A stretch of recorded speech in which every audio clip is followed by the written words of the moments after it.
Carlo Acutis nació el 3 de mayo de 1991 en Londres, Reino Unido, en el seno de una familia italiana originaria de Lombardía. Sus padres, Andrea Acutis y Antonia Salzano, se encontraban en Londres por motivos profesionales en el momento de su nacimiento. El 18 de mayo recibió el sacramento del bautismo en la parroquia Nuestra Señora de los Dolores. La familia Acutis regresó en septiembre de ese mismo año para finalmente instalarse en la ciudad de Milán, Italia.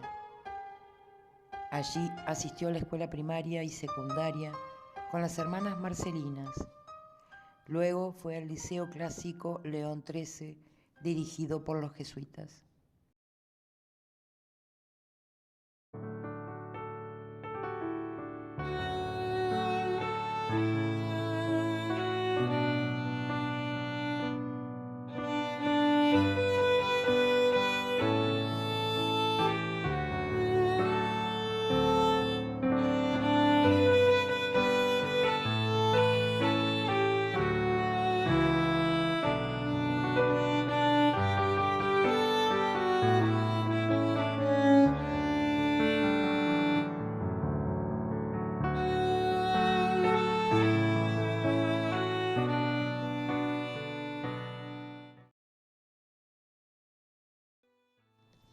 A los 7 años, Carlo manifestó su deseo de recibir la comunión, a la que llamó Mi autopista hacia el cielo. La ceremonia tuvo lugar en el monasterio ambrosiano de Perego el 16 de junio de 1998. Para no ceder a lo que creían que era un capricho, sus padres consultaron a Monseñor Pasquale Macchi, ex secretario del Papa Pablo VI, y tras constatar la madurez del niño, el prelado lo autorizó a realizar su primera comunión. Desde entonces y hasta su muerte, Carlo asistió todos los días a misa. En una ocasión dijo: si nos acercáramos a la Eucaristía todos los días, iríamos directo al paraíso. El 24 de mayo de 2003, recibió el sacramento de la confirmación en la parroquia Santa María Segreta. Diariamente asistía a misa y rezaba el rosario. Se confesaba una vez por semana, realizaba un momento de oración ante Jesús sacramentado y participaba en el catecismo para los niños de la parroquia. La felicidad es mirar a Dios. La tristeza es mirarte a ti mismo. El 30 de septiembre de 2006 sería su último día de colegio. Carlo ese día llegó de la escuela particularmente cansado. Había tenido una hora de educación física y el profesor le había hecho dar vueltas corriendo alrededor del gran campo de fútbol. Por la tarde se encontró con fuerzas para salir conmigo a sacar a pasear los perros, Béicola, Estelina, Chiara y Poldo. Antes de partir a Benegono, fuimos a misa. Al finalizar la celebración, Carlo quiso recitar con nosotros la súplica a la Virgen de Pompeya, advocación a la que era particularmente devoto. Carlo, desde temprana edad, vivió una estrecha relación con la Virgen María. Solía hablar con frecuencia de ella. Él siempre rezaba a la Virgen y nos invitaba a que nosotros también lo hiciéramos. Y siempre accedíamos. Mi esposo y yo habíamos llevado varios años acercándonos a la fe. La habíamos descubierto gracias a Carlo. Fue él quien nos acercó al Señor. La llegada de Carlo a nuestra vida fue como una profecía, una invitación a mirar hacia otro lado, a ser diferentes, a profundizar. Luego de la misa, subimos al coche y fuimos a Benegono. Un poco de la luz del sol se filtraba a través de las ramas de los árboles, haciendo que todo el ambiente fuese como un cuento de hadas. Carlos jugaba con los perros, lanzando ramas. Se lo veía sonriente y feliz. La luz y la serenidad son los sentimientos que más me vienen a la mente. De vuelta a casa, ya por la tarde, Carlos empezó a tener fiebre. Subió a 38 grados y al otro día no fue al colegio.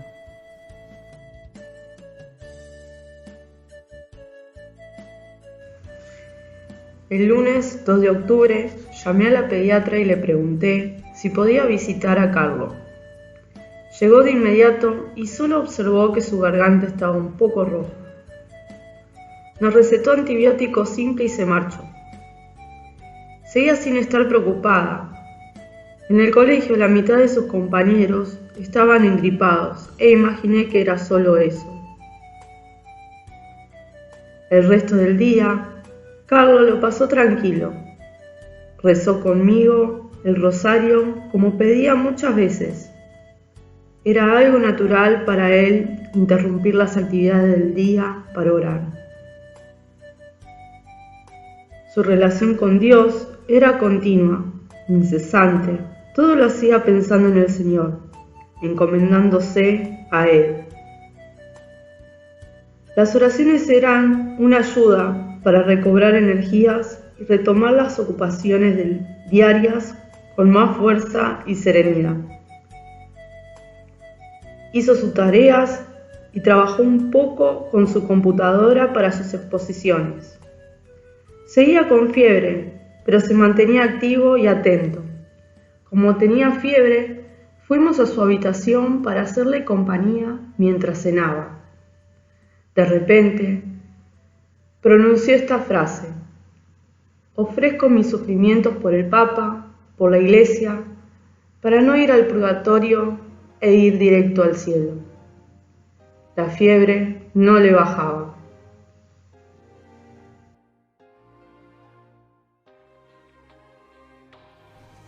El miércoles 4 de octubre, Carlos tenía que presentar el sitio web que había creado durante el verano para ayudar al voluntariado jesuita a favor de los más pequeños y necesitados.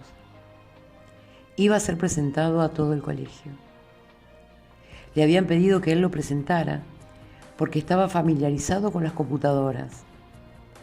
Pensaron que con su participación los otros chicos lo seguirían con más gusto y dedicarían su tiempo libre por los demás como hacía él. Los padres de los chicos quedaron fascinados por el liderazgo de Carlos, por su estilo tan amable y a la vez vivo y eficaz. Carlos ya estaba invirtiendo gran parte de su energía en aquellos que lo necesitaban. Lo hacía a diario, tanto en los horarios establecidos como cuando las circunstancias se lo permitían. Para él eran acciones naturales, indiscutibles. Le gustaba mucho el ejemplo de los santos a los que se había dedicado en los últimos tiempos. Por ejemplo, la Madre Teresa de Calcuta, que tanto le gustaba, decía: muchos hablan de los pobres, pero pocos hablan con los pobres. No busques a Jesús en las tierras lejanas. Él está allí, está cerca de ti. Él está contigo. Si tienes ojos para ver, encontrarás Calcuta por todo el mundo. Las calles de Calcuta llevan a la puerta de cada hombre. Sé que tal vez quisieras hacer un viaje a Calcuta, pero es más fácil amar a las personas que viven a nuestro lado. El sitio lo presentaron sin estar Carlos. La presentación había sido un éxito. Carlos estaba radiante y se sentía halagado. Hacer cosas por los demás y hacerlas bien era motivo de alegría para él. Seguía cansado, pero como siempre sonreía y trataba de hacernos entender que todo estaba bien. El jueves 5 de octubre, Carlos amaneció con las parótidas un poco hinchadas. El médico asistió a su casa y dijo que probablemente tenía paperas. Aconsejó seguir con el mismo tratamiento que estábamos aplicándole, y así lo hicimos. Al otro día presentó hematuria. La pediatra mandó a realizarle una muestra de orina para analizarlo. El diagnóstico fue reconfortante. Realmente parecía que no había nada grave. Cuando Carlos enfermaba, tenía pesadillas. Todas las noches me quedaba cerca de él durmiendo en un colchón junto a su cama en el piso. Recuerdo que 2 días antes soñé que estaba dentro de una iglesia. Estaba presente San Francisco de Asís. Arriba, en el techo, vi el rostro de mi hijo Carlos de gran tamaño. San Francisco lo miró y me dijo que Carlos sería muy importante en la iglesia, y en ese momento me desperté. Ese día no pude sacarme el sueño de mi cabeza. Creí que era una profecía diciéndome que mi hijo sería sacerdote, porque él había compartido varias veces este deseo suyo. Me convencí que el sueño estaba relacionado con eso. La noche siguiente, antes de dormirme, recé un rosario. Cuando estaba a punto de dormirme, escuché una voz que claramente me dijo estas palabras: Carlos se está muriendo. Pensé que no era una voz que fuera a hacer ningún bien, que era un mal pensamiento y que no debía consentirlo. Así que no le di importancia. El sábado 7 de octubre, Carlos se despertó temprano. Quería ir al baño, pero descubrió que no podía moverse. No podía levantarse de la cama. No tenía fuerzas. Llamó pidiendo ayuda. Con mi esposo y mucho esfuerzo logramos llevarlo al baño. Llamamos a su antiguo pediatra. Nos dijo que lo lleváramos de inmediato a la clínica de Marchi. Fue muy difícil llegar. Cuando llegamos lo atendieron muy bien. La clínica se especializa en atender enfermedades oncológicas infantiles, donde también los padres y niños reciben apoyo psicológico para ir preparándose en su sufrimiento. Echando ahora la vista atrás, el Señor de alguna manera quería prepararme para la enfermedad de Carlos, porque creo que de vez en cuando Dios nos permite tener experiencias que son como un ensayo de lo que luego tendremos que vivir también nosotros. Como bien subraya San Juan Pablo II, el futuro empieza hoy, no mañana. Mientras las enfermeras se llevaban a Carlos, instintivamente me giré para mirar al otro lado de la calle. Me fijé en la iglesia de los padres barbanitas, donde se guardan las reliquias de San Alejandro Sauli, patrón de los jóvenes. Conocía yo muy bien esa iglesia, pero esa mañana me sentía atraída por ella. Algo me dijo: date vuelta, mira para allá. San Alejandro Sauli se convirtió accidentalmente en el compañero de vida de Carlos ese año. Como cada 31 de diciembre en Milán, es costumbre hacer la pesca del santo. Se dice que el santo que se pesca te acompañará todo el año de manera muy especial. Carlos siempre había pescado a la Sagrada Familia, a Jesús y a la Virgen, pero ese año fue San Alejandro Sauli. Era llamativo que esa iglesia estuviera justo enfrente de la clínica de Marchi. Instintivamente lo encomendé a San Alejandro y entré a la clínica. Poco después de los primeros análisis nos dijeron: Carlos sufre sin lugar a duda una leucemia tipo 3. Tenía que ser hospitalizado de inmediato para empezar a aplicarle el tratamiento para tratar de salvarlo. A Carlos no le ocultaron nada. Cuando quedamos solos, Carlos logró mantener calma Nos dedicó una gran sonrisa y nos dijo: el Señor me ha dado un toque de atención. Carlos siempre mostraba serenidad, madurez y miraba toda la situación de manera positiva en cualquier caso. Donde todo era oscuro en su habitación, asomaba la luz. No dejó que la ansiedad o la angustia lo vencieran. Reaccionó confiado en el Señor y en entrega decidió sonreír. A veces me pregunto, ¿cuáles fueron los verdaderos sentimientos de mi hijo en esas situaciones? Pero la única respuesta que puedo darme es que solo Cristo sabe lo que hay dentro del hombre. Solo Él sabe. En su corta vida, Él sabía contagiar a todos su alegría, su gozo.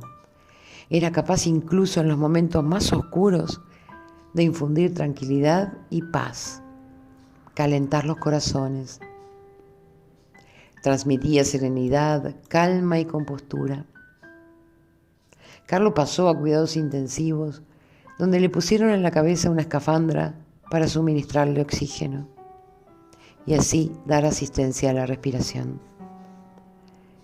Él me confió que ese aparato era una verdadera tortura para él, pero que había ofrecido su sufrimiento por la conversión de los pecadores.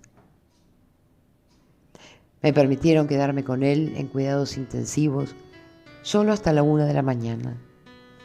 Luego Carlos se tenía que quedar solo. Antes de irme, quiso que rezáramos juntos el rosario. Casi no podía hablar, pero quería hacerlo. La Eucaristía fue el gran amor de Carlos y en consecuencia se convirtió también en el mío.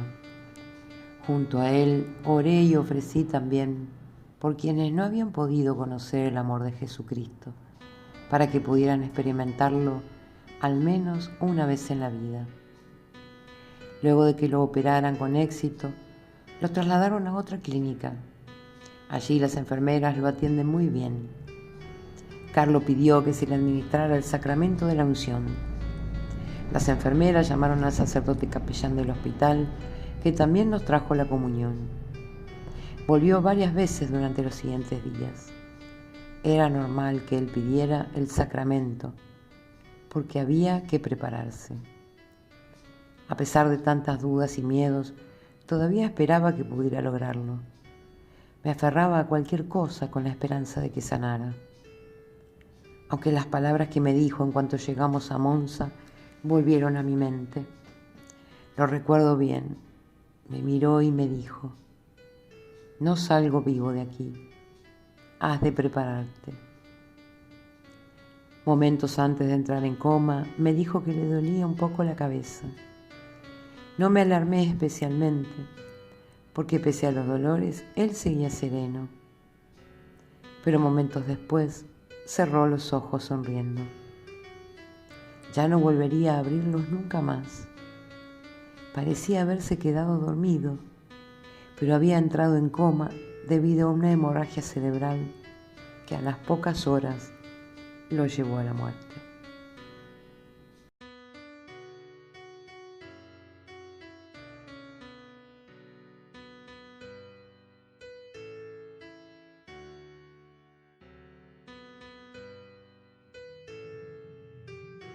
El 11 de octubre, los médicos declaran su muerte clínica cuando su cerebro cesó. Ese mismo día había sido el día en el que había fallecido su santo del año, Alessandro Saulini. Queríamos donar sus órganos, pero los médicos nos dijeron que no, porque habían quedado dañados por la enfermedad. Los médicos decidieron no desconectar el respirador hasta que el corazón dejara de latir por sí solo. Por eso, nos mandaron a casa y nos llamarían en cuanto dejara de latir. Su corazón dejó de latir el 12 de octubre, víspera de la última aparición de Nuestra Señora de Fátima. Le comuniqué a mi mamá. Me dijo: ya lo sabía, porque había escuchado la voz de Carlo decirle: «Abuela, estoy en el cielo, entre los ángeles. Estoy muy feliz.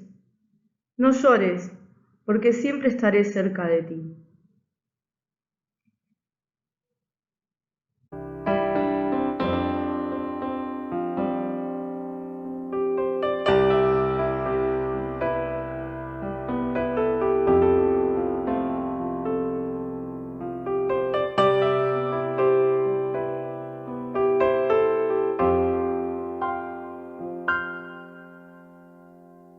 El Espíritu de Dios está en este lugar. El Espíritu de Dios se mueve en este lugar. Está aquí para consolar, está aquí para liberar, está aquí para guiar. El Espíritu de Dios está aquí. El Espíritu de Dios está en este lugar. El Espíritu de Dios se mueve en este lugar.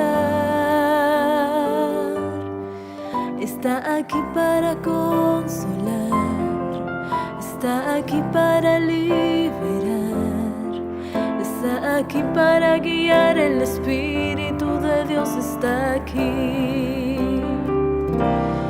Muévete en mí, muévete en mí. Toma mi mente y mi corazón, llena mi vida de tu amor. Muévete en mí, Santo Espíritu, muévete en mí. Muévete en mí.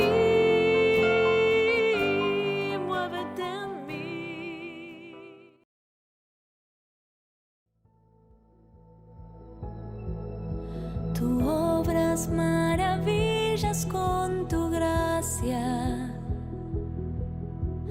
Nada es imposible en tus manos. Ven hasta lo más hondo de mi ser.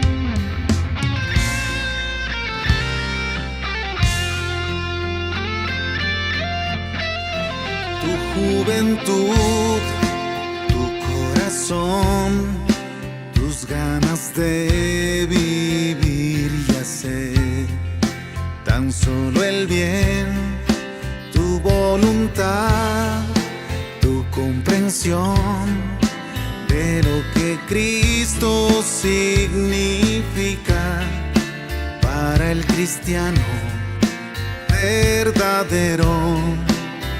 Carlo Acutis, yo quiero aprender la belleza de la santidad. Quiero subir, ir junto a ti por la autopista que conduce hacia el encuentro con Jesús. Quiero ayudar a la juventud a escapar de falsas redes y conducirla hacia Dios desde mi ser, desde mi cotidianidad. Quiero servir y construir mi santidad.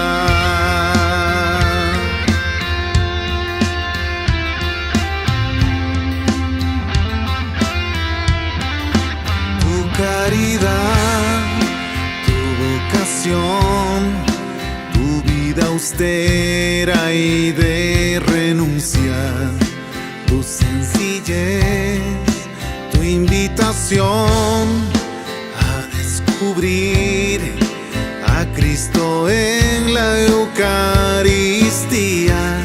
y comunicarlo a los demás. Carlo Acutis, yo quiero aprender la belleza de la santidad. Quiero subir, ir junto a ti por la autopista que conduce hacia el encuentro con Jesús. Quiero ayudar a la juventud a escapar de falsas redes y conducirla hacia Dios desde mi ser, desde mi cotidianidad. Quiero servir y construir mi santidad.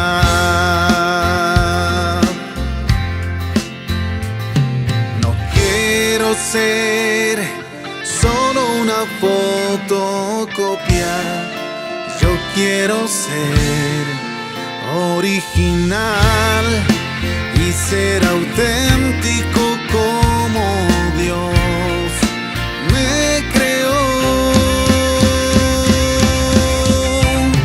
Quiero subir, ir junto a ti por la autopista que conduce hacia el encuentro con Jesús.